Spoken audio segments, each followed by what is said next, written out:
Ok. Oups.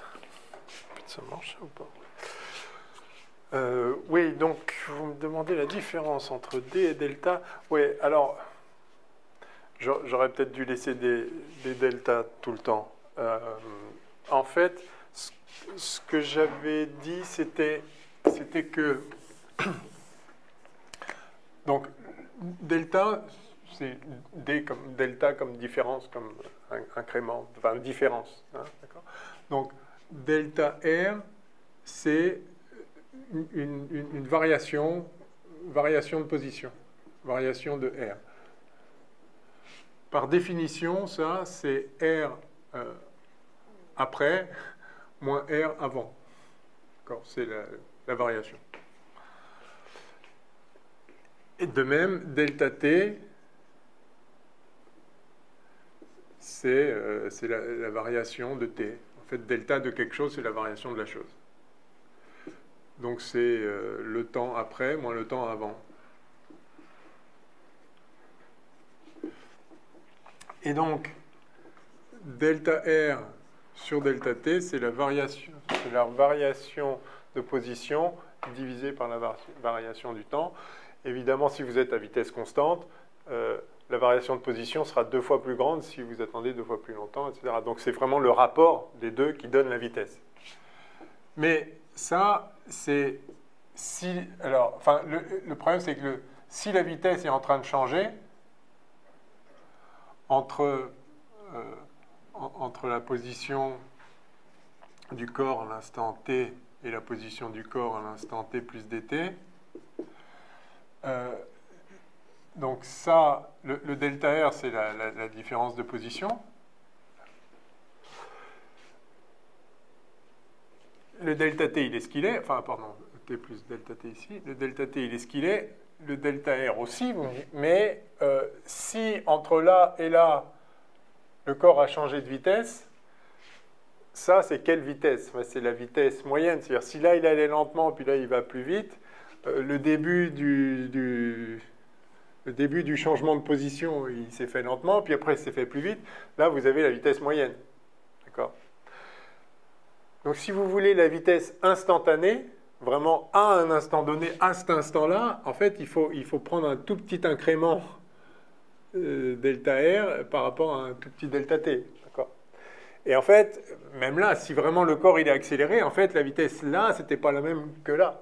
Donc, en fait, il faut prendre un incrément de plus en plus petit. Donc, l'idée pour définir la vitesse instantanée à un instant donné, pas la vitesse moyenne entre deux instants proches, mais pas tout à fait identiques, l'idée, c'est de prendre la limite de ce rapport. Je vais le réécrire là. La limite du delta R correspondant à un certain delta T divisé par le delta T en question quand delta T tend vers 0. Vous comprenez cette notation? Je prends la limite quand voilà, en rapprochant de plus en plus pour avoir vraiment la vitesse moyenne entre le point et lui-même, quoi. Donc c'est vraiment la vitesse. Voilà. Donc c'est la définition mathématique de la vitesse instantanée. C'est l'incrément de distance divisé par l'incrément de temps, mais en faisant tendre l'incrément de temps vers 0. Et du coup, l'incrément de distance aussi tend vers 0, et justement, le rapport, c'est la vitesse pile en ce point-là. Et donc, la notation, pour éviter d'écrire « je prends la limite quand je tends le machin vers 0 », etc., on met un D droit. Mais c'est une notation.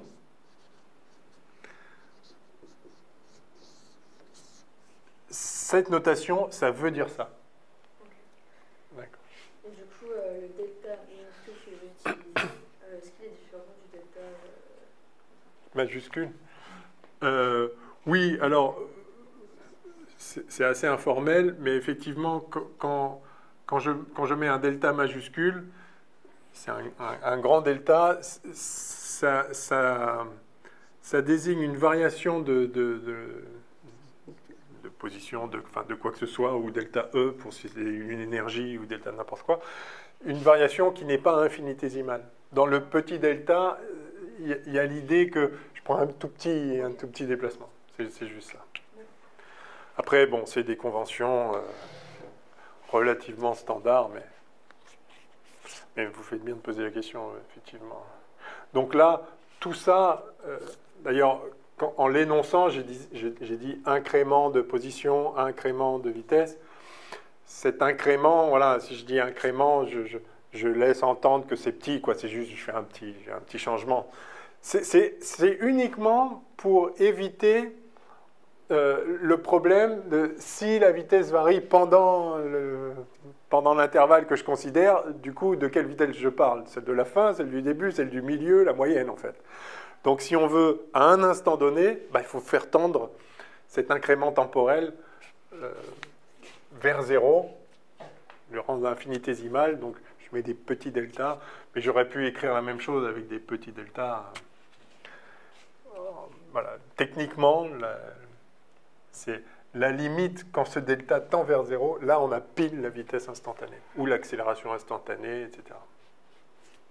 Okay. Ouais. Du coup, la vitesse instantanée, c'est utile en physique fondamentale, mais est-ce que c'est utile aussi en physique appliquée? Oui, parce qu'en fait, tous les calculs en physique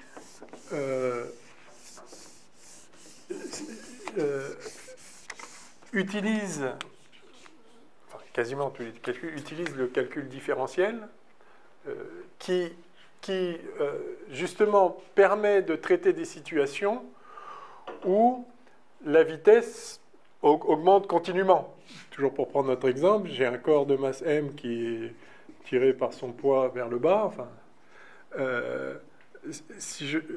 sa vitesse, donc son accélération est constante, on l'avait vu la dernière fois, son accélération c'est ce qu'on appelle l'accélération de la pesanteur. Donc ça c'est dv sur dt, par définition, d'accord? C'est le taux de variation de vitesse, c'est-à-dire, donc c'est la limite de delta v sur delta t. Voilà.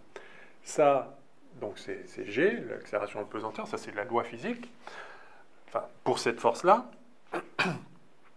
Et en fait, si je veux en déduire la vitesse v à chaque instant, sachant qu'à t égale 0, la vitesse était nulle, par exemple, donc je lâche un corps à l'instant que je déclenche mon chronomètre au moment où je lâche le corps. Quelle est sa vitesse au bout de 2,3 secondes? Il va falloir, donc, je connais la loi physique, qui en l'occurrence, comme la force est égale à mg ici, me donne A égale g. Je connais cette loi physique et je veux en déduire la vitesse à chaque instant. Il faut donc que, à partir de cette loi-là,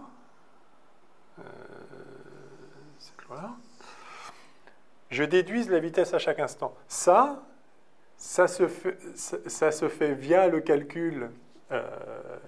En l'occurrence, il faut que j'intègre ça. Ça, c'est la dérivée de la vitesse donc, qui est égale à g. Il faut que j'intègre ça. Donc, ce calcul infinitésimal, ce calcul différentiel, nécessite de connaître la vitesse à chaque instant. Enfin, disons, intégrer ça, ça va me donner la vitesse à chaque instant. La vitesse à chaque instant, ça va être g fois le temps, en fait.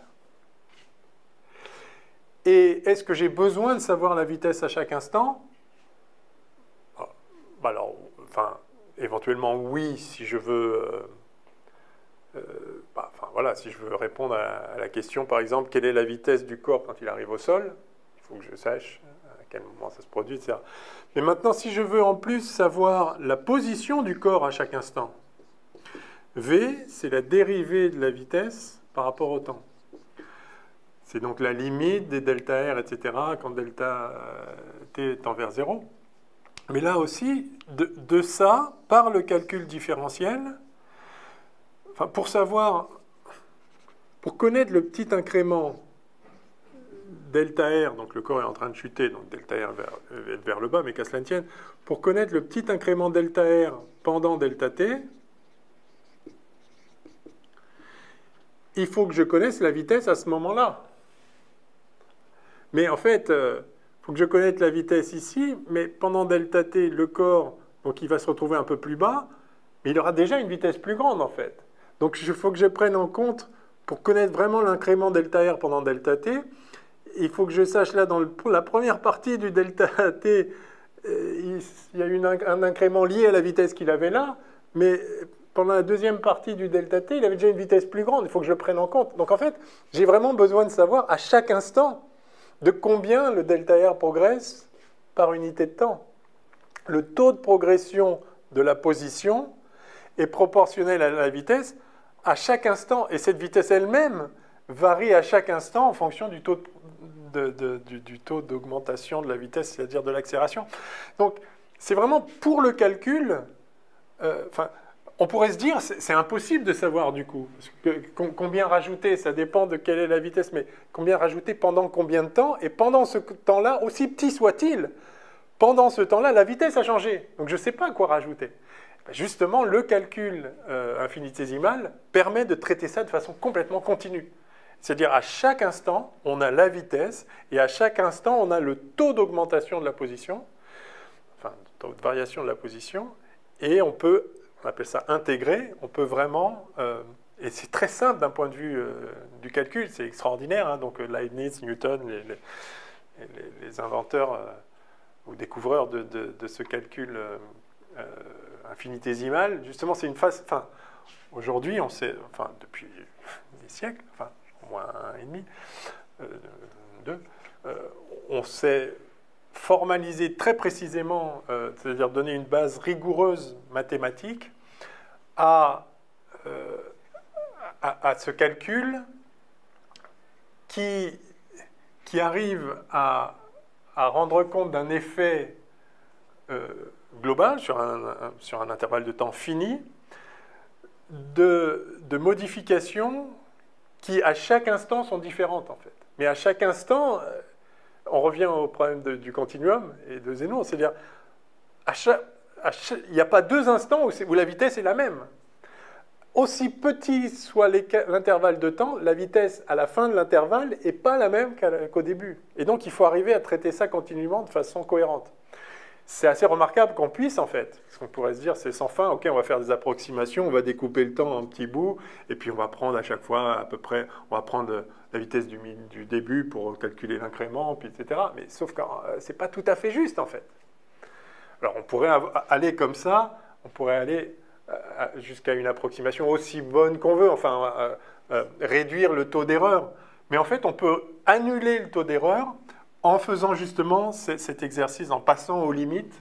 En fait, ça revient à faire des découpages en un nombre infini de pas, en fait.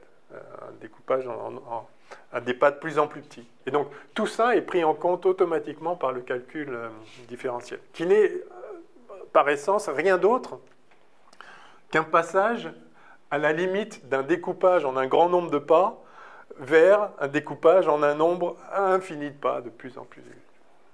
Ok ?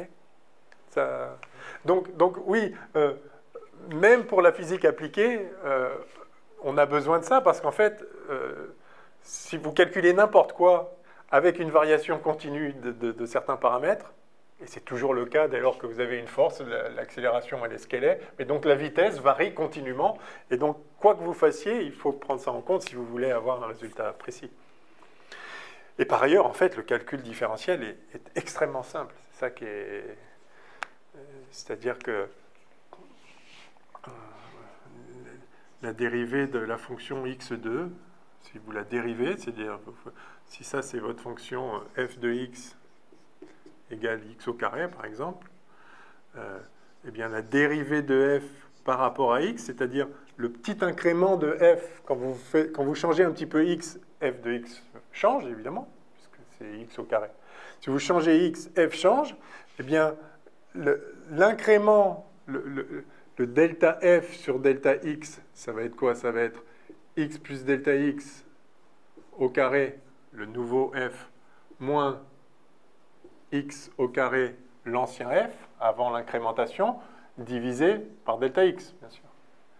Eh bien ça, donc ça vaut ça pour un certain delta x. Et si vous faites la limite quand delta x tend vers 0, c'est-à-dire vous voulez vraiment voir le taux de variation de f en un point, pas entre un point et un autre, parce que vous allez avoir la moyenne, non, vraiment en un point. Donc vous faites tendre le delta x vers 0, et vous allez trouver que ça, c'est exactement 2 fois x. Et si votre fonction, si f de x, c'est x à la puissance n, n'importe quel nombre, eh bien vous allez voir que la variation, le taux de variation de f par rapport à x, c'est n fois x puissance n-1. On peut dire, ah, c'est incroyable. Alors ça se calcule très bien. Là, au premier ordre, vous pouvez le calculer. Vous voyez, vous connaissez la somme de x plus, enfin, le carré de x plus delta x, ça fait x au carré. Est-ce que vous connaissez ça? Plus 2x fois delta x plus delta x carré. Vous savez faire ça? Voilà. Moins x au carré. Donc là, j'ai juste écrit le numérateur divisé par delta x. D'accord? Et donc, ok. Et donc ça, le numérateur, donc j'avais x2 moins x2, ils s'en vont. Il me reste 2x delta x sur delta x, ça fait 2x, plus delta x carré sur delta x, donc c'est plus delta x. Donc vous voyez que ça, là, cet incrément, sans prendre la limite, c'est égal à ça. J'ai juste calculé. Et maintenant, si je prends la limite quand delta x tend vers 0, ça tend vers 0, et donc ça fait 2x.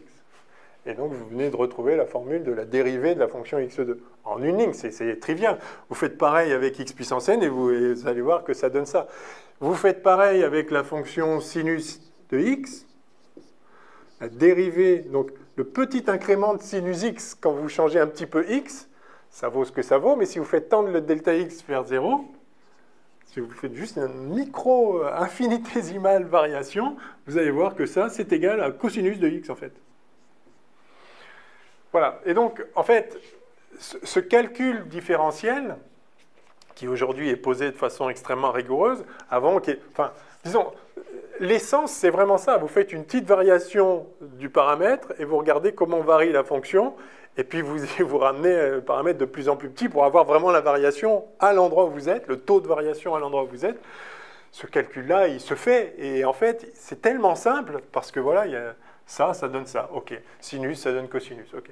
Et une fois que vous savez 2-3 trucs, après vous faites les calculs et tout va bien. Ce qui est un tout petit peu plus difficile, c'est intégrer, c'est-à-dire aller dans l'autre sens, puisque les lois de la physique sont exprimées sous forme différentielle, c'est-à-dire la loi de la physique, c'est du coup c'est d de la vitesse sur dt, donc la limite de l'incrément de vitesse sur l'incrément de temps, quand l'incrément de temps tend vers 0 fois la masse égale la force. En général, ce qu'on vous donne, c'est on dit, voilà les forces, déduisez la vitesse et déduisez la position. Donc il faut, là ce qu'on a fait, c'est qu'on a dérivé la fonction, on a regardé le taux de variation, et ce qui peut être techniquement parfois plus compliqué, c'est si je vous donne le taux de variation, déduisez-en la fonction elle-même. Mais bon, c'est le calcul, j'irais... C'est juste du calcul, après. C'est plus, conceptuellement, il n'y a rien de nouveau, ni de compliqué, mais voilà. Donc tout est là. Tout est dans cette loi, à condition de connaître les forces. Et donc,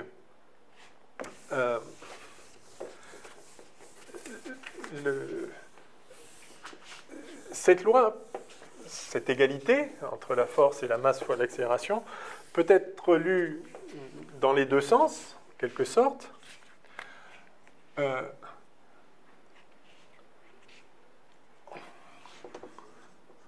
Vous avez F qui vaut m fois l'accélération.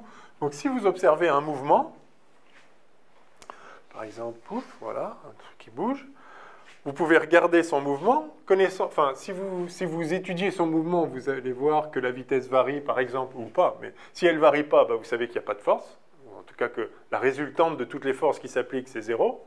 Par exemple ça, voilà. Ce corps-là, je l'observe. Je suppose encore une fois que la salle est un référentiel galiléen. Je vois qu'il est au repos, qu'il y reste. J'en déduis que la somme des forces est nulle. Bien. Maintenant, si le corps... à une certaine accélération. Donc si j'observe l'accélération du corps, j'en déduis la force qui s'applique sur lui. Donc ça, c'est un très bon moyen d'étudier les forces à l'œuvre. Vous essayez d'isoler des situations simples dans lesquelles vous n'avez pas 1000 forces différentes qui agissent, c'est une situation compliquée avec plein de corps qui s'entrechoquent ou qui agissent les uns sur les autres avec avec la force de la pesanteur, plus des forces électriques, plus des ressorts qui tirent dans tous les sens. Évidemment, le mouvement résultant de tout ça, ça peut être compliqué, vous n'allez pas apprendre grand-chose. Mais si vous arrivez à isoler, par exemple, vous mettez un ressort, vous suspendez un corps sur un ressort, et puis, du coup, il va y avoir son poids, ok. Ça, vous ne pouvez pas y faire grand-chose. Les corps, dès lors qu'ils sont massifs, donc tous les corps ont un poids, ok. Et puis, vous avez une force, manifestement, le ressort résiste à son extension. S'il est étendu, par exemple, donc si vous étendez le ressort, il y a une force qu'on peut appeler la force élastique qui va s'opposer à son extension. D'ailleurs, de la même façon, si vous comprimez le ressort, il va s'opposer à la compression, donc il va pousser dans l'autre sens. Donc, vous pouvez regarder maintenant l'accélération du corps, c'est-à-dire le mouvement du corps. Vous regardez comment il se comporte quand il est soumis à ces deux forces. On va dire que vous connaissez cette force-là, parce que vous avez d'abord étudié juste la chute des corps en l'absence de toute autre force. Et vous avez découvert que le poids, il s'écrit, c'est juste m fois une certaine grandeur. L'accélération de la pesanteur, qui est ce qu'elle est. Elle est différente sur la Lune, mais ici, au niveau de la mer, elle est ce qu'elle est, etc. Donc vous connaissez cette force, et puis vous observez le mouvement d'un corps suspendu à un ressort. Vous l'observez, vous regardez comment varie sa vitesse en fonction de sa position, etc. Vous voyez son accélération et du coup, vous en déduisez la force qui s'applique sur lui. Puisque la force, c'est m fois l'accélération. Donc si vous savez mesurer l'accélération, et là il suffit de regarder comment varie la vitesse, vous en déduisez la force. Et vous trouvez, en l'occurrence, pour la force électrique, vous trouvez que la force est proportionnelle à l'allongement du ressort. Je vais le mettre horizontal pour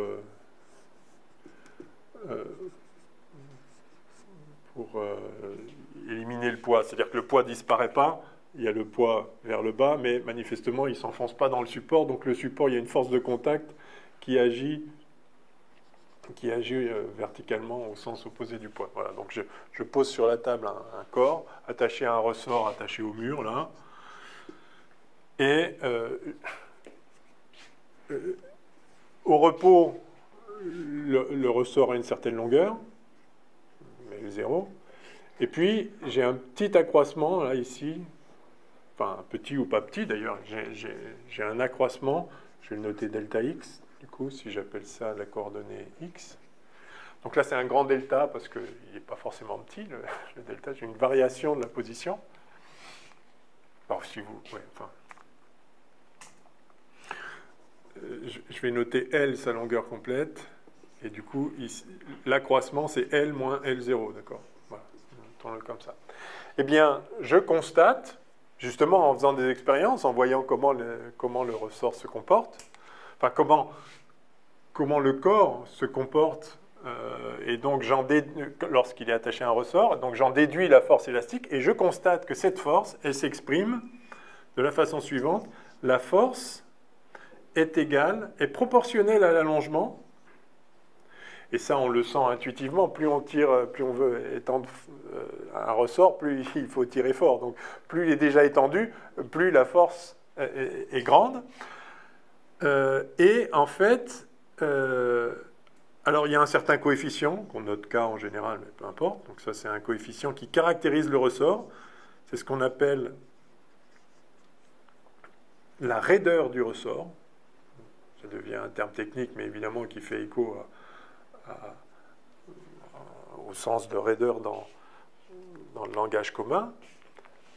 Plus un ressort est raide, plus pour un même allongement, il faut tirer fort. Okay. On appelle ça la raideur, très bien.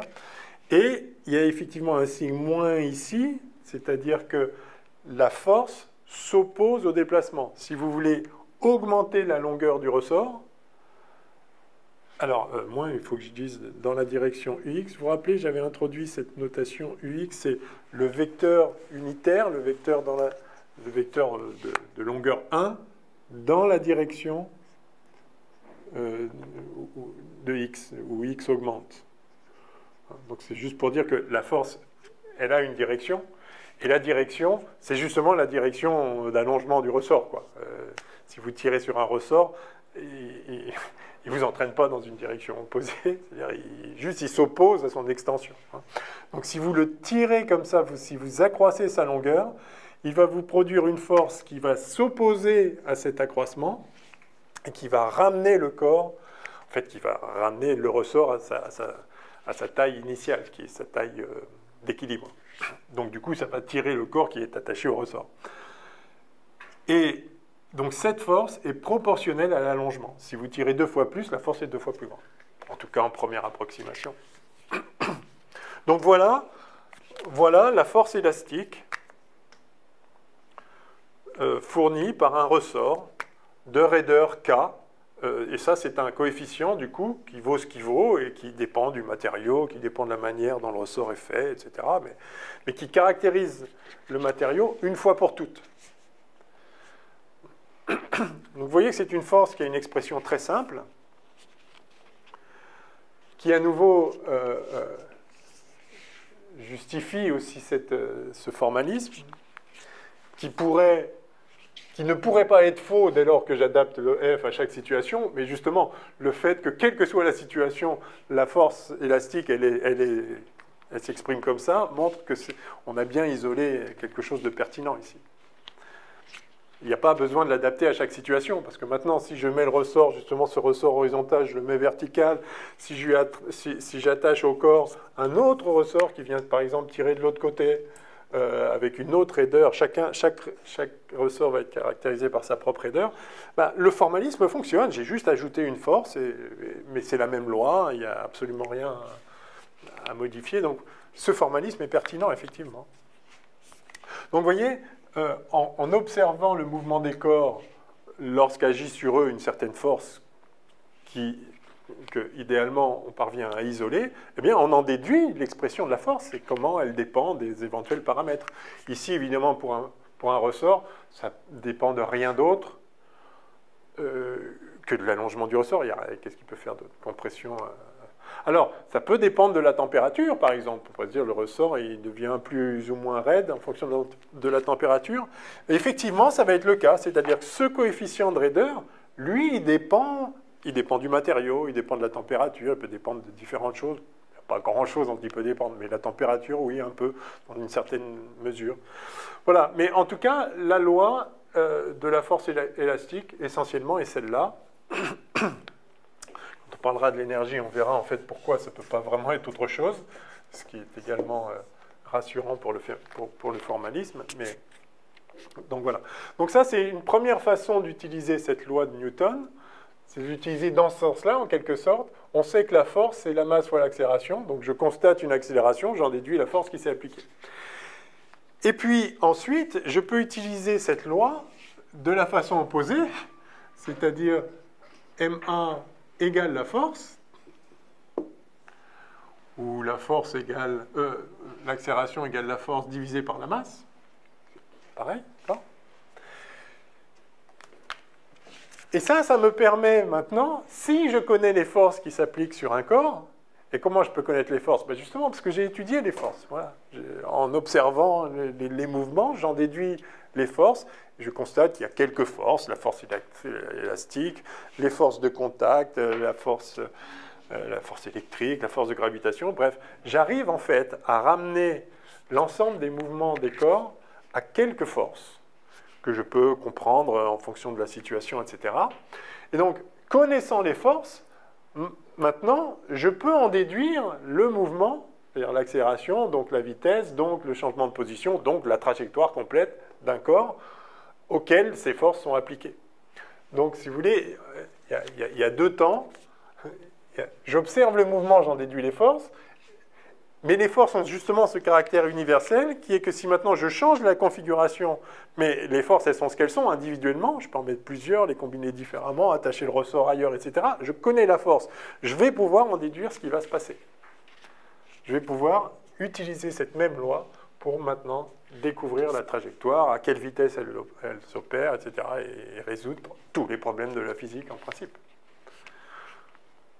Alors je dis en principe parce qu'en pratique, évidemment, si vous avez plein de forces compliquées avec... ben, il suffit d'imaginer, hein, par exemple, vous avez des ressorts attachés avec des liens entre plein de particules, certaines attachées à juste certaines particules, d'autres à d'autres, et vous mettez 100 milliards de particules comme ça avec des ressorts tous différents dans tous les endroits, évidemment, vous ne saurez pas le résoudre en pratique. Mais en principe, chaque force est bien définie, dépend de la distance, etc. Et donc, il n'y a rien d'autre dans la physique, il n'y a rien de mystérieux. Si vous arrivez à vous convaincre qu'effectivement, faire ça, ça n'introduit pas quelque chose de nouveau, que c'est juste la même loi qui s'applique à 2 corps, qui s'applique à 3, en fait, parce que le corps qui est attaché à celui-là, il ne sait pas que l'autre, il est attaché à d'autres, peu importe. Chaque corps réagit aux forces qu'il subit. C'est ça la loi fondamentale. Et donc après, en pratique, ça peut être inextricable à faire le calcul, mais on s'en fiche. Enfin, pratiquement, on s'en fiche pas forcément, mais sur le plan de la compréhension du monde, bah, ok, on a compris ça, et c'est tout. Et ça marche.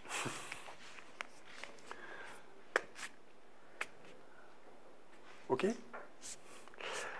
Alors... bah, continuons peut-être un tout petit peu sur les forces, justement. Donc, la première force qui se manifeste à nous, c'est sans doute le poids, en effet.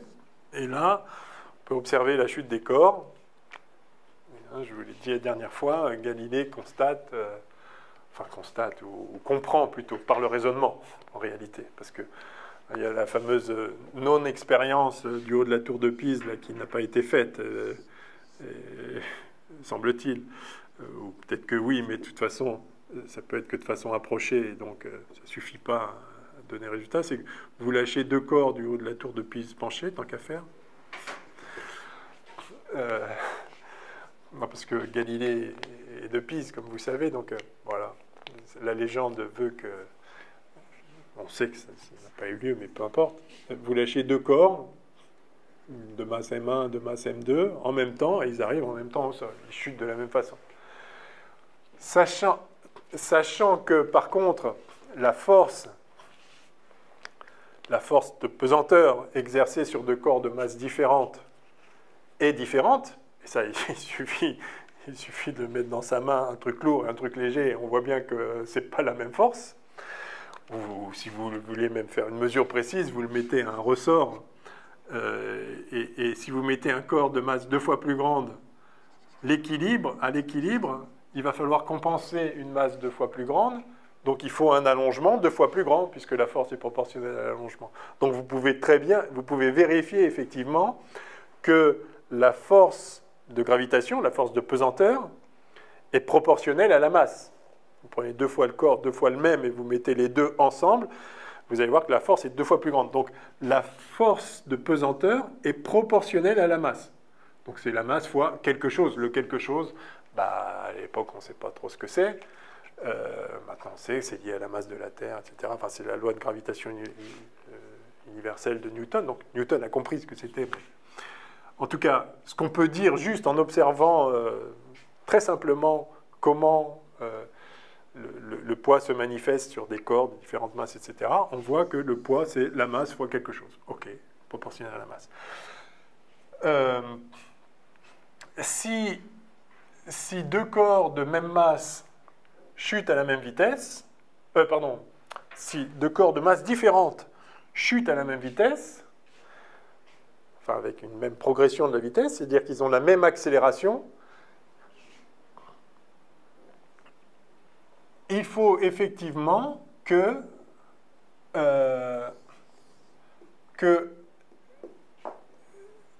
la force plus grande pour un corps plus massif soit compensée par une inertie plus grande. Et c'est de là qu'on tire, de façon anachronique telle que je le décris, mais c'est de là qu'on tire que la masse pesante, la masse qui détermine la force de pesanteur qu'on subit, est la même que la masse inertielle, la masse qui résiste à la variation de vitesse pour une force donnée. Du coup, effectivement, quand on a mg qui est égal à ma, donc la force égale à la masse fois l'accélération, Newton, si ce m est bien le même que celui-là, le m s'élimine, et donc on a l'accélération qui vaut g. Et donc tous les corps, quels qu'ils soient, ont la même accélération en chute libre. Bon, donc on a cette force, on a la force des ressorts, on découvre, je vous parlais de Coulomb tout à l'heure, on découvre les forces électriques, on arrive à identifier quelques forces. Alors après, il y a un type de force un peu qui pose toujours quelques problèmes aux étudiants en physique parce que c'est un peu plus difficile à gérer dans un calcul. C'est les forces qui s'adaptent à la situation. Typiquement, un corps posé sur un support, un corps posé sur une table, ici, il y a le poids qui s'exerce sur le corps, et puis manifestement, puisque le corps ne s'enfonce pas dans la table, il y a et qu'il est au repos et qu'il y reste, donc la résultante des forces sur lui est nulle. Il y a donc une force que la table exerce sur le corps qui vient exactement compenser le poids. Mais ça, c'est intéressant parce que si je mets un corps d'une autre masse, la réaction du support sur le corps vient encore compenser exactement le poids. Donc en fait, la réaction du support, c'est une force qu'on appelle une force de contact, liée au contact entre les deux corps, cette force de contact, elle n'est pas prédéfinie, elle dépend de la situation en fait. Elle s'adapte. Elle fait ce qu'il faut pour que le corps ne traverse pas le support en fait.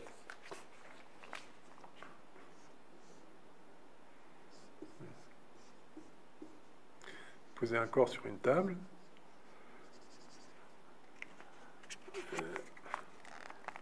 Vous avez le poids du corps.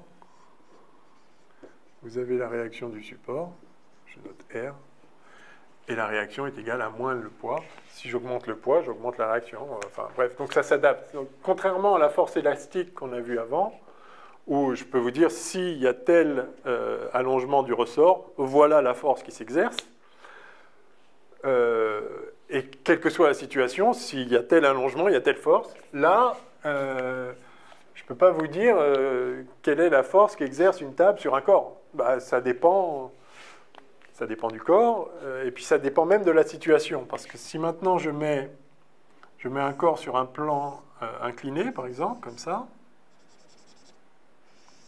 je fais glisser un corps comme ça sur un plan incliné.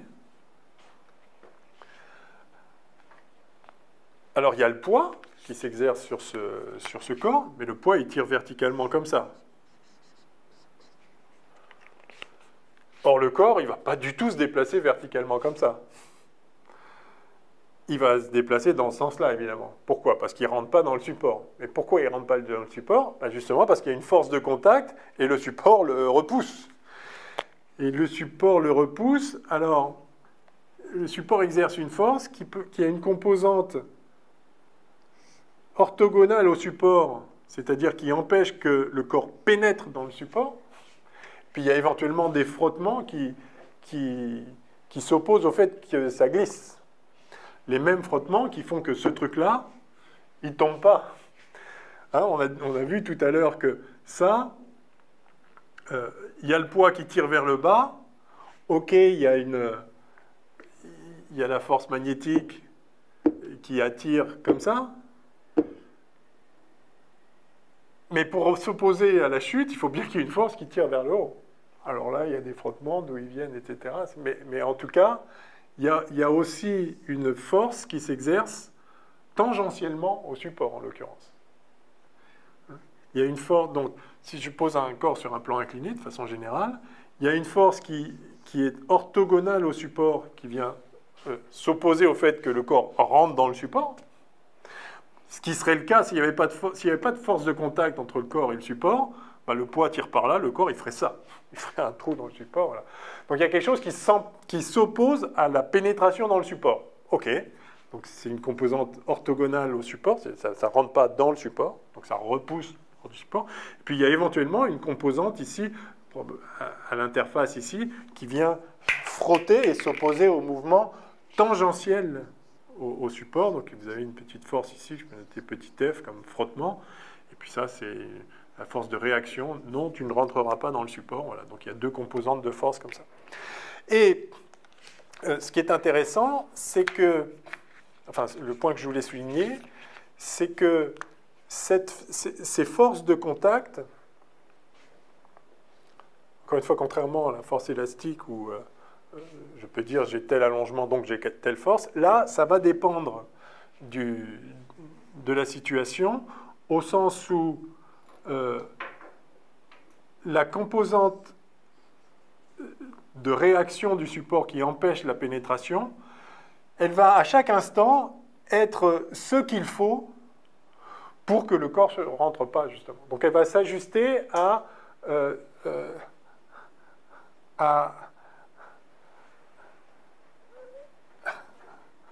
en fait, elle va venir compenser la partie de la force du poids, la composante de la force du poids qui tendrait à faire rentrer dans le support. C'est-à-dire que ce poids qui tire vers le bas, je peux dire qu'en fait, je peux le décomposer en une partie qui fait rentrer dans le support, plus une partie qui le fait aller par là. Vous voyez, c'est toujours l'addition des vecteurs. Ce vecteur-là, qui est le poids, la force qui s'exerce, je peux dire que c'est en fait... Je peux dire non, il n'y a pas une force qui s'exerce là, il y a cette force-là, que je peux appeler poids orthogonal, parce qu'il n'y a pas de sens. Mais tout se passe comme si j'avais une force là, plus celle-là, que je peux appeler poids parallèle à la pente. Mais tout se passe comme si aussi j'avais en fait cette force-là, plus celle-là, plus celle-là, plus celle-là, plus celle-là. Les forces, on a vu qu'elles se combinaient en s'additionnant vectoriellement. Donc, dès lors, enfin, je peux décomposer une force comme je veux. De toute façon, le corps, il réagit juste à la somme des forces. Donc, il m'est loisible de considérer que ce poids, en fait, c'est 12 forces dans différentes sortes. Dès lors qu'en partant du début et j'arrive à la fin, je peux faire ça. Alors, ça n'a aucun intérêt de faire ça. Par contre, c'est un intérêt de décomposer ce poids en une force comme ça, orthogonale au support, et une force parallèle au support. Pourquoi c'est un intérêt? Parce que du coup, en ayant cette partie orthogonale au support, je sais quelle est la force de réaction du support. C'est justement l'opposé de ça. Parce que c'est la force qui empêche d'aller par là. Voilà. Donc c'est une façon de déterminer la force du support. Mais vous voyez que du coup, la force de contact exercée par le support, qui s'oppose à sa pénétration, cette force dépend du système. Si je change la pente ici, si je change la pente du plan incliné, la réaction du support, le support va s'opposer à la composante du poids orthogonale au support, c'est-à-dire que ce poids, maintenant, je peux dire qu'en fait, c'est ça plus ça. Donc, la partie qui tend à faire rentrer le corps dans le support, elle est plus petite que là, en fait. Et donc, la réaction du support va être plus petite. Elle va s'adapter. Donc, vous voyez qu'on peut la déterminer, mais elle n'est pas prédéterminée, ça dépend de la situation. Donc, voilà, ces forces de contact sont parfois un petit peu plus délicates. De toute façon, ensemble, on ne va pas faire des calculs de ciblage. Je crois que ce n'est pas utile pour vous. Mais je vais juste vous montrer que il y a des forces, je dirais, fondamentales qui sont ce qu'elles sont en vertu vraiment des lois profondes de la physique, la gravitation, la force électrique, enfin électrostatique, électromagnétique en réalité, on y viendra plus tard. Et puis il y a des forces qui sont des forces effectives, donc typiquement pour un ressort, en fait, quand on dit il y a une force qui s'exerce, une force de rappel qui s'exerce sur le corps attaché au bout du support, au bout du ressort, en réalité, vous avez un corps qui est le ressort, et dans ce corps, il y a des milliards de particules qui sont toutes liées les unes aux autres par la cohésion de la matière, qui était complètement inconnue, évidemment, au XVIIIe siècle, quand ces lois ont été établies, même XVIIe.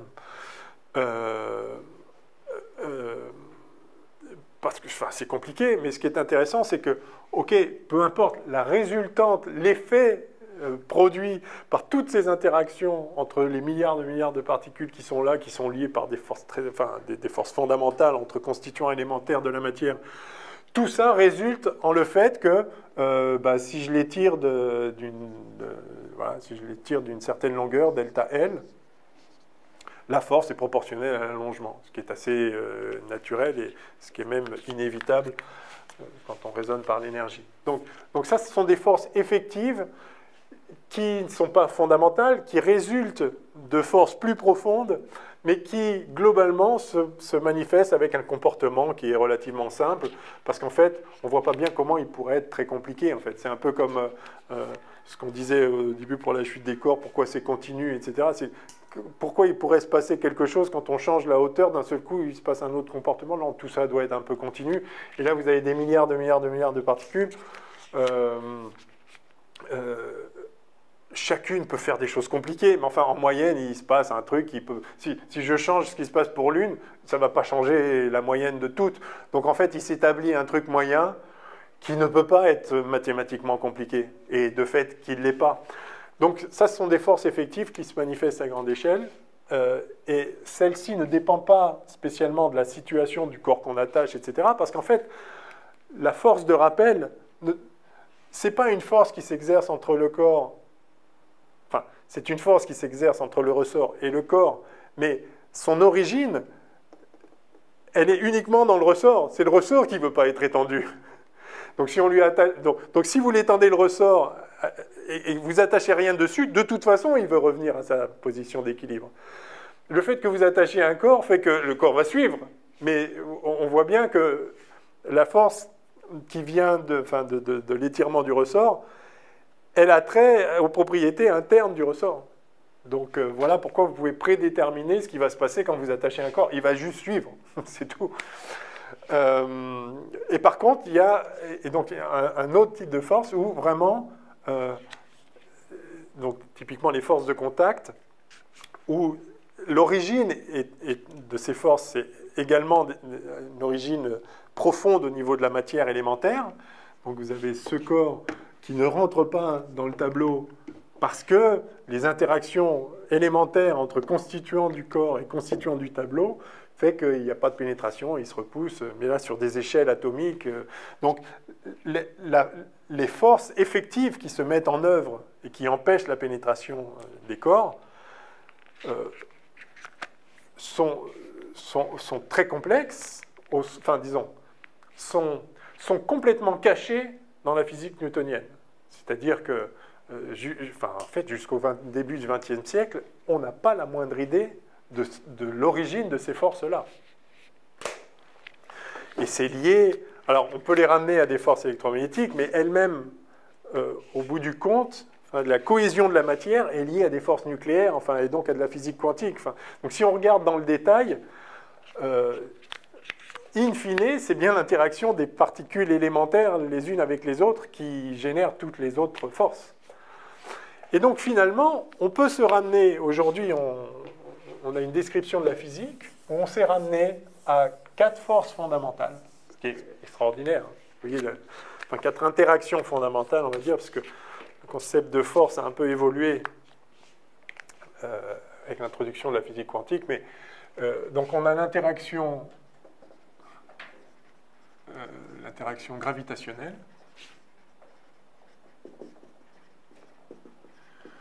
Donc ce que Newton avait capturé dans sa loi de la gravitation universelle, donc amendée par la relativité générale, donc conceptuellement formulée de façon très différente maintenant, mais qui s'identifie de façon quasi parfaite à la loi de la gravitation universelle dans toutes les situations communes sauf cas de champ gravitationnel très intense ou besoin de précision gigantesque, mais sinon ça marche très bien. Donc, interaction gravitationnelle, l'interaction électromagnétique, donc ça avait été identifié, enfin, c'est tout le 19e siècle,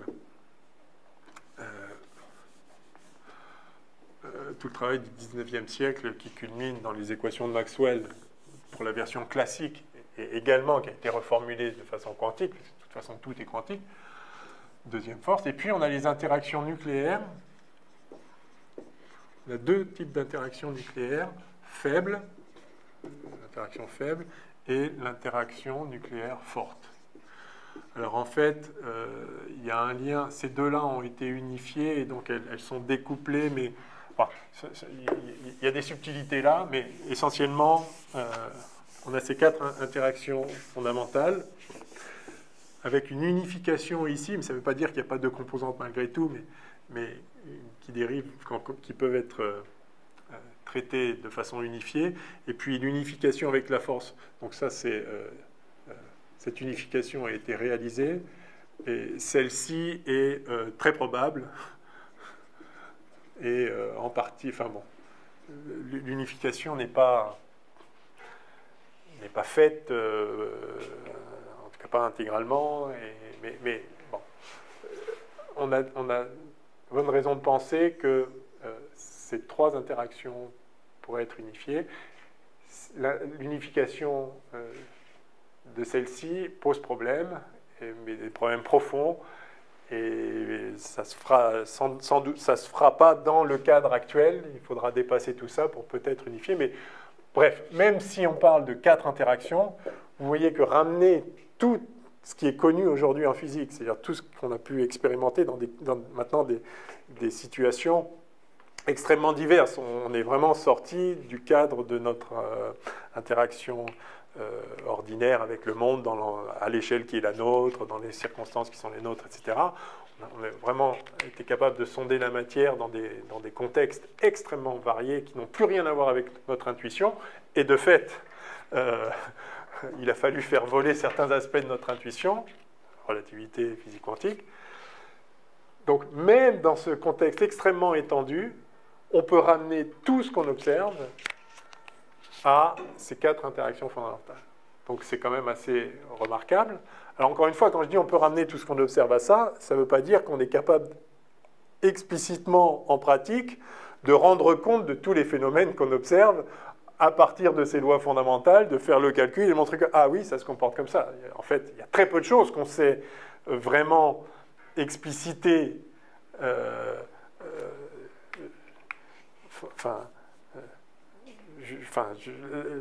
la cohésion d'un corps macroscopique dans son détail de comment ça se comporte. On a toutes les raisons de penser que ce n'est que la conséquence de la mise en commun de milliards de particules avec les interactions connues qui conduit à ce comportement général. Mais pour faire le calcul en pratique, oui, il est évident qu'on ne sait pas résoudre des équations avec des milliards de paramètres. Mais on a toutes les raisons de penser, c'est pas juste un vœu pieux, hein, on a toutes les raisons de penser qu'il n'y a rien d'autre que ce qu'on a identifié à l'échelle fondamentale qui intervient là-dedans. Parce qu'il y a quand même des tas de situations où on est capable de montrer, enfin de rendre compte des comportements généraux d'ensemble de particules de façon explicite. Et donc on peut voir que le comportement est bien ce qu'on attend. D'autant que de toute façon, quand on commence à traiter des systèmes de particules très vastes, on commence à pouvoir en quelque sorte s'affranchir du détail de la physique fondamentale, donc ce qu'on appelle la physique statistique essentiellement, où en fait on est capable de dire des choses sur le comportement des corps macroscopiques, par exemple l'air dans cette pièce, indépendamment même de la manière dont, enfin, des constituants de l'air, et indépendamment de la manière dont les molécules de l'air interagissent entre elles. Et ça, c'est assez remarquable aussi. Ça veut dire qu'à un certain moment, il y a des lois d'échelle et des lois statistiques qui entrent en jeu, qui font que, en fait, quel que soit ce qui se passe à l'échelle microscopique, de toute façon, la moyenne qui s'établit ne peut pas être autre chose. Et on est capable de démontrer ça. Alors, c'est très puissant et quelque part, c'est heureux parce que, du coup, on peut parler des choses sans connaître les détails. Enfin, de comportements macroscopiques à notre échelle sans comprendre, sans connaître le détail de, par exemple, la position de toutes les molécules de l'air. Qu'est-ce que ça peut bien faire?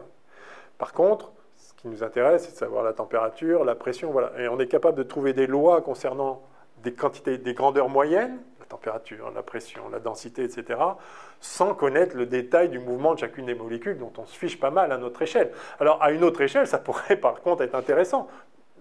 Et si on regarde à une autre échelle, à une échelle plus fondamentale, alors là, on voit que ça suit les lois qu'on connaît, etc. Donc, c'est dans ce sens-là où on n'a pas de raison de penser que des choses, à ce niveau-là, des choses nous échappent ou seraient nécessaires pour compléter la description. Alors, à un niveau plus fondamental, oui, pour comprendre encore une fois l'unification de tout ça, mais c'est autre chose. Oui, donc je disais... c'est heureux que des lois d'échelle et moyennes et statistiques puissent rendre compte des phénomènes indépendamment des connaissances précises, parce que du coup, voilà, on peut parler du monde sans avoir à régler tous les détails, ce qui serait impossible d'un point de vue pratique. Mais quelque part, le versant de ça, c'est que le verso de ça, peut-être, c'est que, du coup, l'observation de ces comportements macroscopiques ne nous renseigne pas sur la microphysique ou la physique plus fondamentale, justement parce que le comportement global ne dépend pas de ce qui se passe à l'échelle microscopique. Donc on est content de voir qu'on est capable de parler du monde sans en connaître les détails parce que justement ça ne dépend pas, mais inversement, du coup, ça ne nous donne pas des informations sur ce qu'on... Et c'est pour ça que si on veut connaître vraiment le comportement de la matière et de l'espace et du temps, enfin des choses vraiment fondamentales à l'échelle où probablement justement elle s'implémente de façon fondamentale, il faut faire des expériences spécifiques qui ne peuvent pas se faire à l'échelle macroscopique, mais qui ont besoin justement de sonder, d'observer le monde à l'échelle où ces mécanismes fondamentaux se manifestent. Et donc ça devient difficile d'un point de vue pratique à faire ce type d'expérience, bien sûr. Bref. Donc, la pertinence de cette loi de Newton, là, MA égale F, ou F égale MA, comme vous voulez, enfin, d'un côté ou de l'autre, on a vu les deux sens, les deux façons de l'utiliser. Cette pertinence est attestée ou est établie par le fait que, effectivement, quelques forces... Alors, à l'échelle fondamentale, très peu, 4, mais dans un cadre quantique, il faut faire évoluer un peu ça, mais le cadre quantique permet de retrouver ça, donc il n'y a pas de conflit en réalité. C'est juste un comportement effectif à l'échelle qui est la nôtre, donc le fait que ça colle à notre intuition est tout à fait naturel. Un petit nombre de forces suffit à rendre compte de tout, et donc au niveau fondamental, 4 interactions, au niveau macroscopique, il y a effectivement dans les forces à prendre en compte et qui se manifestent à notre échelle, en fait, il n'y a pas ces forces-là, mais il y a l'effet de toutes ces forces qui donnent à la matière des propriétés globales qui sont ce qu'elles sont. Et il se trouve que quand il y a des milliards de particules qui interagissent ensemble avec les propriétés qui sont les leurs, il y a des comportements globaux effectifs qui se manifestent du type force élastique, du type frottement, quand un corps se déplace, il y a des interactions entre les molécules qui fait que ça frotte, et on est capable de décrire dans le formalisme newtonien la force effective correspondant à tous ces milliards d'interactions entre les molécules des corps qui glissent les uns sur les autres, de façon très simple.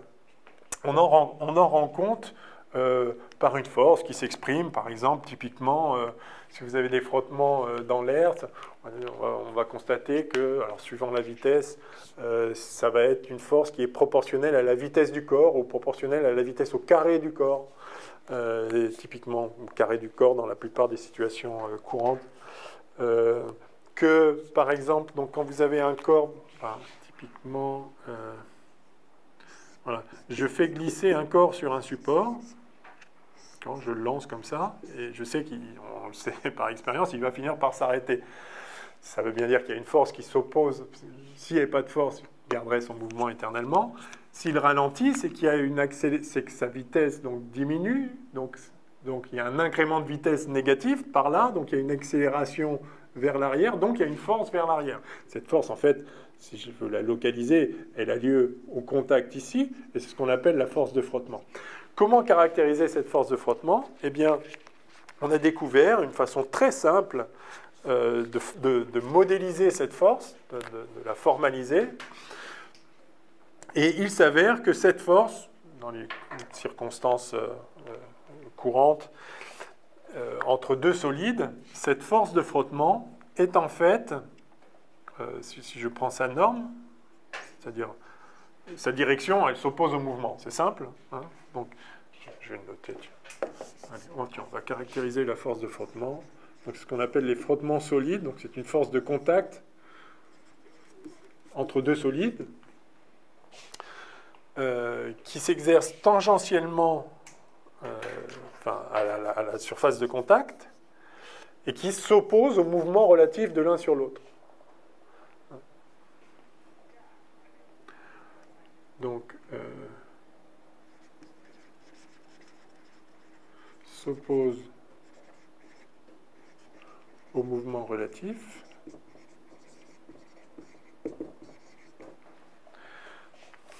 C'est-à-dire que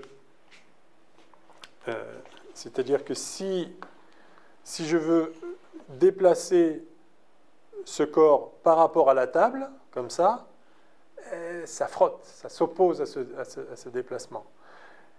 Et plus le frottement est grand, si je mets du velcro ou de la colle, il va falloir pousser plus fort. Donc il y a une notion de quantité, mais c'est bien le mouvement relatif, c'est-à-dire que si je pousse à la fois la table et le corps, il n'y aura pas de force qui se manifeste de l'un par rapport à l'autre.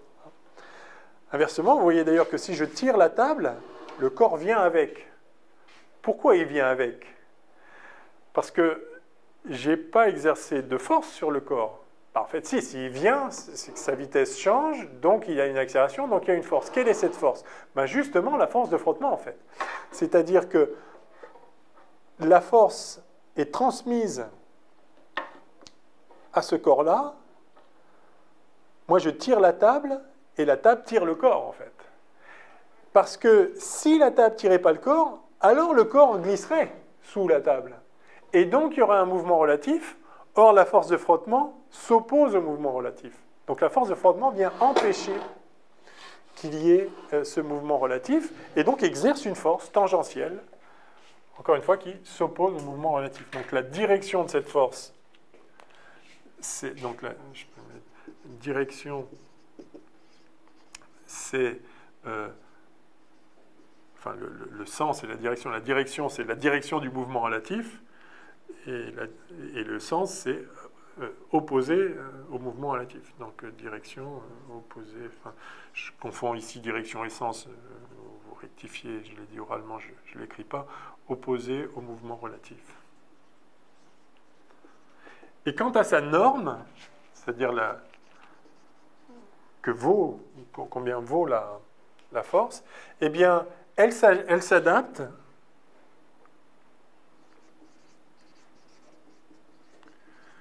pour qu'il n'y ait pas de mouvement relatif.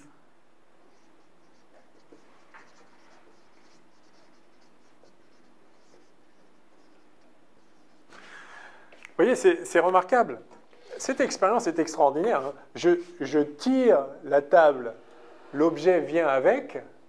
Si je tire plus fort la table, enfin plus fort avec une force plus grande, donc une accélération plus grande, l'objet vient aussi. Or, donc, là, l'accélération que je transmets à la table est plus grande que là. Et donc la force de frottement, qui est la force qui s'exerce de la table sur l'objet et qui lui confère donc une accélération à l'objet, cette force a été différente, puisqu'à chaque fois, l'objet a eu la force qu'il fallait pour avoir la même accélération que la table, en fait. Donc la force de frottement, elle s'adapte à la situation. Parce que, fondamentalement, ce qui se passe, c'est qu'il y a des interactions entre les molécules du corps et les molécules de la table qui font que ça n'a pas envie ils n'ont pas envie d'avoir un mouvement relatif. Parce qu'il y a des liens qui se créent et que si on les étend, en fait, c'est comme s'il y avait des petits ressorts qui empêchent le déplacement. Alors, si on regardait à l'échelle microscopique, là, ce serait super compliqué à gérer. Parce qu'il y a des milliards d'interactions, puis il y a forcément des petits mouvements relatifs, mais qui ne se voient pas à l'échelle macroscopique, parce qu'il y a une cohésion des corps, etc. Donc, vous voyez un exemple ici où, en pratique, les forces au niveau fondamental sont très compliquées. Enfin, les forces, elles sont ce qu'elles sont, mais elles seraient impossibles à résoudre proprement. Mais le comportement global, il peut se résumer très simplement en disant que la force, elle est ce qu'elle est pour s'opposer au mouvement.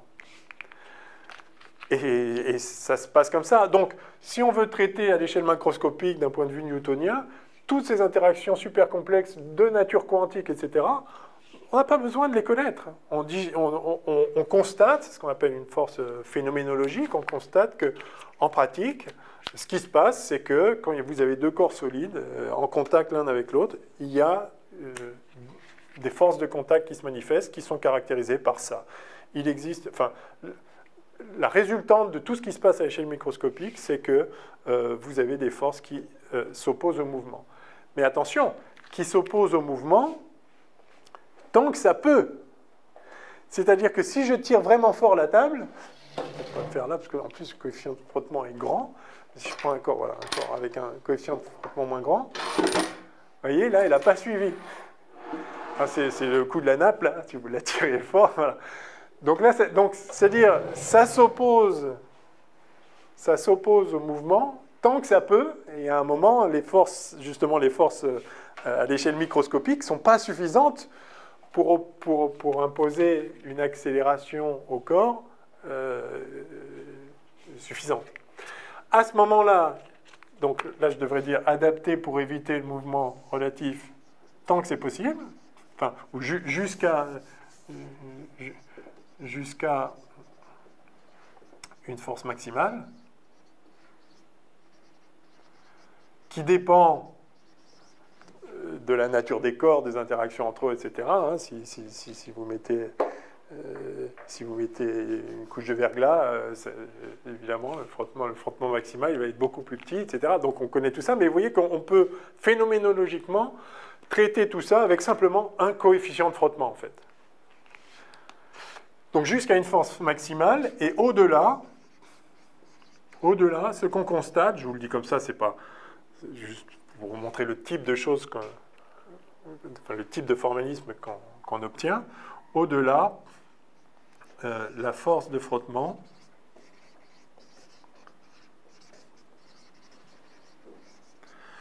on va dire, elle est constante, elle vaut une certaine chose, et cette valeur, c'est proportionnel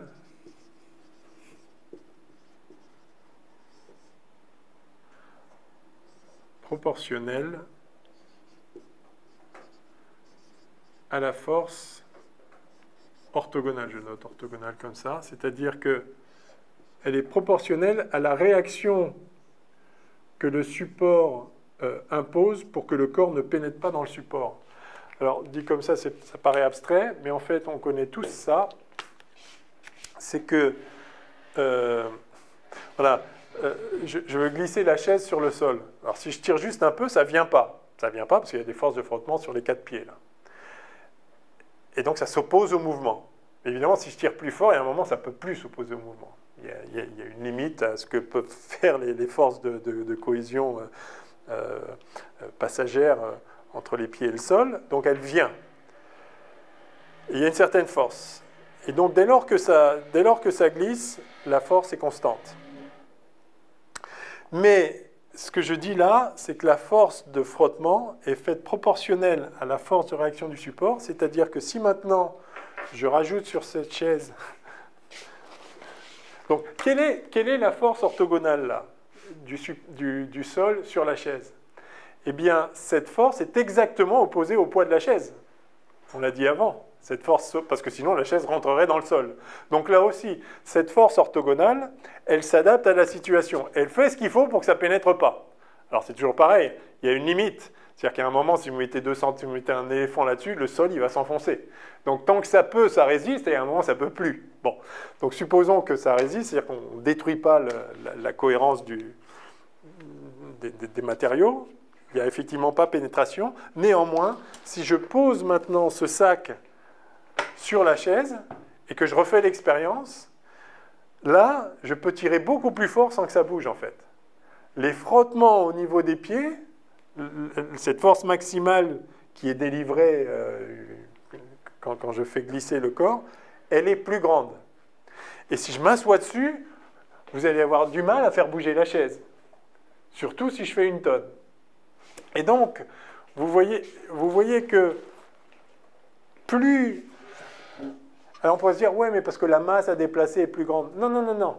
C'est pas ça. Enfin, indirectement, c'est ça. Mais ce qui se passe, c'est que le frottement ici qui intervient, le frottement donc, tangentiel à la surface de contact, est proportionnel à la réaction verticale. Comme ça. Oui. Et pourquoi on ne dit pas le poids? Pourquoi on parle de la réaction orthogonale et pas le poids de la chaise? Parce que si vous êtes sur un plan incliné comme ça, la réaction verticale ne sera pas exactement le poids, ce sera que la composante du poids orthogonal. Et on peut voir qu'effectivement, le frottement, il est bien proportionnel à cette composante-là, donc cette composante du poids et pas le poids total.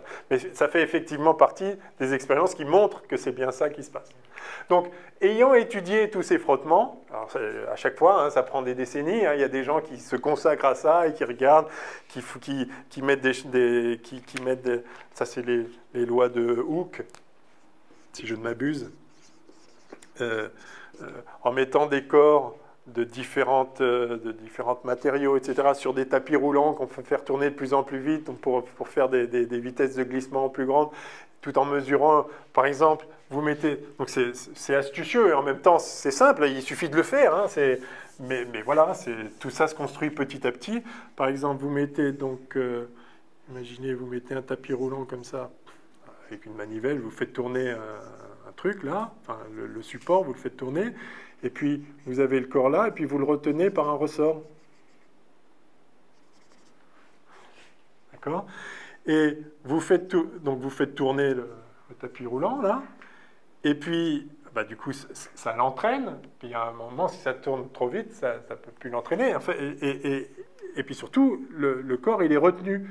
Et vous voyez la force de frottement, ça va être la force qui est exercée sur le corps, la force qui entraîne le corps par là, va être compensée par la force du ressort qui le ramène. Donc vous allez avoir un équilibre. On sait bien que si on fait ça, ça va tirer le ressort, puis à un moment, ça va s'arrêter. Et donc la force de rappel du ressort sera exactement la force de frottement par en dessous. Et donc, si vous connaissez la force élastique, et ça y est, on la connaît, vous mesurez comme ça, en voyant l'allongement du ressort, vous mesurez la force de frottement. Et vous pouvez voir qu'en fait, ça ne dépend pas de la vitesse. Qu'une fois que ça glisse, bah, vous pouvez augmenter, ce sera toujours la même extension du ressort, donc la même force. Vous voyez le genre de choses qu'on peut faire. Et puis après, vous changez la nature du matériau et vous voyez qu'il y a un autre coefficient, mais que c'est toujours, pour deux coefficients, pour deux coordonnées, c'est toujours le même coefficient. Donc, et ce coefficient de frottement, qui est le facteur de proportionnalité justement entre la force tangentielle et la force verticale, enfin orthogonale, c'est ce paramètre phénoménologique qui résume tout ce qui se passe à l'échelle microscopique qu'on est complètement incapable de décrire, qu'on ne savait même pas formuler à l'époque où ces lois ont été déterminées. Maintenant, on pourrait en principe le poser, mais de toute façon, on peut pas le calculer. Néanmoins, tout ça se résume à un coefficient qui rentre dans une loi toute simple, qu'on met ensuite dans les lois de Newton pour traiter toutes les situations où il y a des frottements, c'est-à-dire toutes les situations. Donc vous voyez, et quelque part que toutes ces choses très complexes, entre des milliards de particules à échelle microscopique, se ramènent à un coefficient et une loi très simple, phénoménologique, où en gros, ben voilà, c'est proportionnel. Ça, ce fait-là, est en fait naturel, parce que justement, c'est moyenné sur tellement de choses. Qu'est-ce qui peut se passer de très étrange, je veux dire? Alors, quand on dit c'est proportionnel et que c'est indépendant de la vitesse, ok, au premier ordre, peut-être que si on fait des écarts de vitesse gigantesques, bon, il va peut-être se manifester des choses. Et effectivement, tout ça, c'est des lois approchées, c'est des lois phénoménologiques approchées qui sont valables dans un certain domaine. Et si on regarde en détail, comme je disais tout à l'heure, si on change la température, ça va changer un petit peu le coefficient. Mais néanmoins, pour chaque situation donnée, tout ça se ramène à 2-3 paramètres qu'on sait gérer et dont, si ces paramètres dépendent du contexte, dont on peut déterminer la manière dont ils dépendent du contexte. Et ça fait du coup partie d'une autre loi physique. Toutes ces lois physiques secondaires, on peut dire, ne sont pas effectivement les lois fondamentales, ce sont des lois effectives qui résultent des lois fondamentales, mais qui suffisent dans chaque situation à formaliser ce qui se passe et donc à traiter numériquement les calculs. Alors, si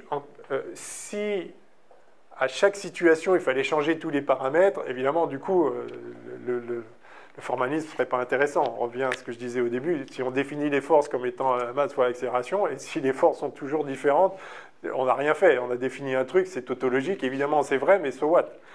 Le fait est que même quand les coefficients macroscopiques, phénoménologiques, varient en fonction des circonstances, ils varient peu. Et dans une large classe de circonstances et de contextes expérimentaux, ils sont pertinents et on peut les garder. Donc c'est ça qui donne la cohérence et la pertinence générale au système. C'est qu'en fait, on peut ramener tout ce qui se passe à un petit nombre de lois, un petit nombre de paramètres qui résument globalement les phénomènes. Et si on va vraiment à l'échelle fondamentale, en fait, on peut se ramener à 4 interactions traitées d'un point de vue quantique, mais soit. Donc c'est assez... Quelle heure est-il? Oula! Ok. Donc on va s'arrêter. Mais... Ouais, désolé. Donc, enfin, voilà. Voilà l'esprit, je dirais, de la physique classique. On a la loi d'inertie. Si on ne fait rien, il ne se passe rien. Et donc, il ne se passe rien, c'est-à-dire la vitesse ne change pas dans un référentiel galiléen. Donc, il y a cette notion de référentiel galiléen. Cette loi d'inertie qui est vraiment très intuitive, mais très profonde. Et donc, non pas tout mouvement, attention, j'ai bien fait la distinction aujourd'hui entre mouvement et changement de mouvement. Tout changement de mouvement est attribuable à une force. Ceci pourrait être juste un postulat, ok, j'appelle force ça, d'accord, mais en fait, c'est pertinent de le faire parce que les forces en question ont des expressions très simples, il n'y en a pas des milliards, et dans chaque contexte, c'est assez clair de voir ce qui se manifeste, et donc on peut rendre compte des phénomènes de façon très générale, très globale, à partir d'un petit nombre de... Voilà, donc la force élastique, les forces de frottement, et puis c'est tout. Puis des forces de contact, on peut dire la tension, voilà, je ne sais pas, vous avez une corde de guitare, voilà, vous avez une corde tendue, voilà, vous avez une certaine tension de la guitare qui fait que si vous augmentez sa longueur en tirant comme ça, il y a une force de rappel qui vient. Et voilà. Et ça se décrit aussi avec un paramètre, la tension. Enfin, un coefficient qui dit comment la tension réagit en fonction, par exemple, du poids qu'on met là pour tendre la corde, etc. Mais encore une fois, c'est un paramètre phénoménologique. Et à partir de ça, j'allais dire les lois de la physique, mais la loi de la physique, il n'y en a qu'une. Cette loi permet de tout décrire, permet de décrire, juste en intégrant ça, enfin, on écrit ça, on connaît la force de tension et le poids qui ramène la corde vers le bas, et on peut décrire les vibrations, les notes qui s'en suivent, etc., les modes de vibration, y compris comment ça fait vibrer l'air, comment ça arrive à nos tympans, enfin, on peut tout en découle, il n'y a rien d'autre, vraiment. Donc c'est assez impressionnant, en réalité. Et puis, on est tombé, au tournant du XXe siècle, sur des phénomènes qui sortaient justement du cadre ordinaire, du contexte ordinaire de la physique, c'est-à-dire à notre échelle, avec des vitesses relatives qui ne sont jamais la vitesse de la lumière, etc.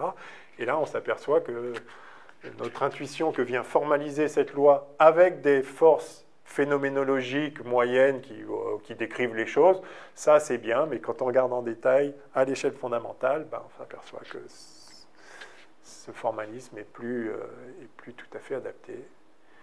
Il reste justifié et il se retrouve à partir des lois plus fondamentales, il se retrouve dans les circonstances ordinaires, mais à l'échelle fondamentale, non, c'est pas ça.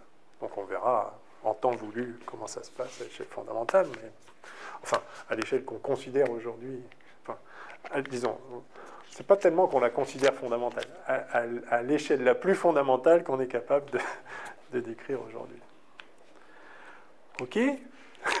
Bon, on s'arrête là alors. Donc, mardi prochain. Mardi prochain. Ça marche. Bon. Ouais.